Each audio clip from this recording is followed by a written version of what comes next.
All right, hi everyone. This is Amani from Intuit Hue, and today we are with The Lens. We're here with Mo Seyam, and we're just, go ahead and get started. Mo, would you like to introduce yourself a little bit? Sure. My name is Mo Seyam. I am the owner of the Chinese Shaolin Center for Kung Fu, Tai Chi, and Wooden Man training here in Raleigh, North Carolina. Nice. So you own the school? I do. Okay, you own the school. Yes. So a lot of what we're doing with The Lens here is trying to center minority experiences and talk about some things that are commonly underrepresented, whether it be like in general society, but especially around spirituality, art, healing, that type of thing. So are there any like minority experiences or identities that you identify with?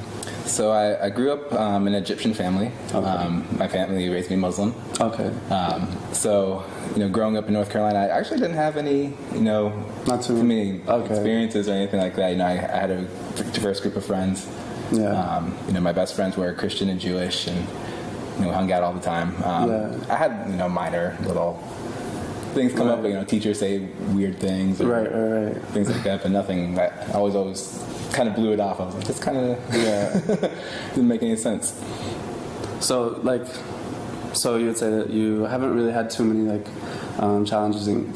directly challenging experiences with it, but you do identify with it? I do. And kind of in recent years, the biggest thing that kind of I experienced was being on a watch list. Oh, okay. Yeah. What was that like? And that was interesting because I never I didn't know about it until I realized I couldn't print my tickets online or at a kiosk. I had to go up to a person every time.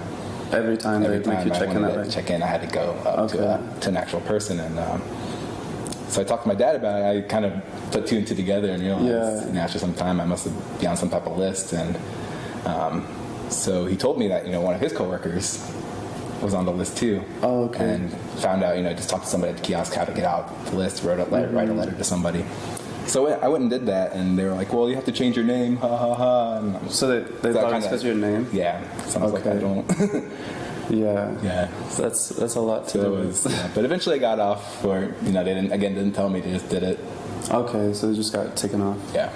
Are there other minority spaces or identities you identify with? Not particularly, no. So you are vegan, correct? I am vegan. Okay, so what has it been like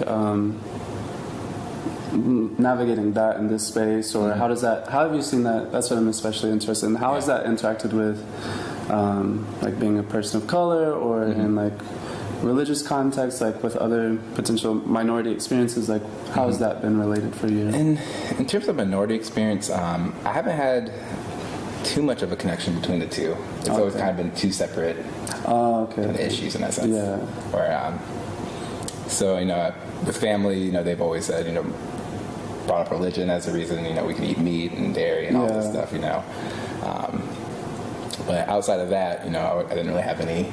So that's actually really interesting too, because a lot of times when we enter vegan spaces, it's very much white centered, or at least people, when they think of it, they think of white folks. Obviously, I'm not white, right? So understanding that there are people of color interested in these questions,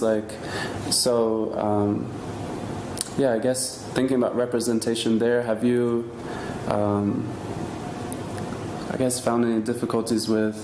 Have you noticed any patterns with being a person of color in vegan spaces, or how that what people expected? That No, I haven't really had that kind of experience. And it's kind of the same thing when I was growing up. I never kind of look into that. Because I've always been in a diverse group. So I still. And your parents are not vegan? They're not vegan. Okay. How do they feel about veganism and general? Oh, they think it's the most ridiculous thing I've ever done. Why do they think that? It's just they think that it's not normal. It's they've been raised in Egypt where you can basically see the animal get killed in front of you and all that, and animals are here for us to eat. And so they hold some of those ideas. So they hold a lot of those ideals. Do you feel like it's ever been a challenge for you, or even a connecting factor with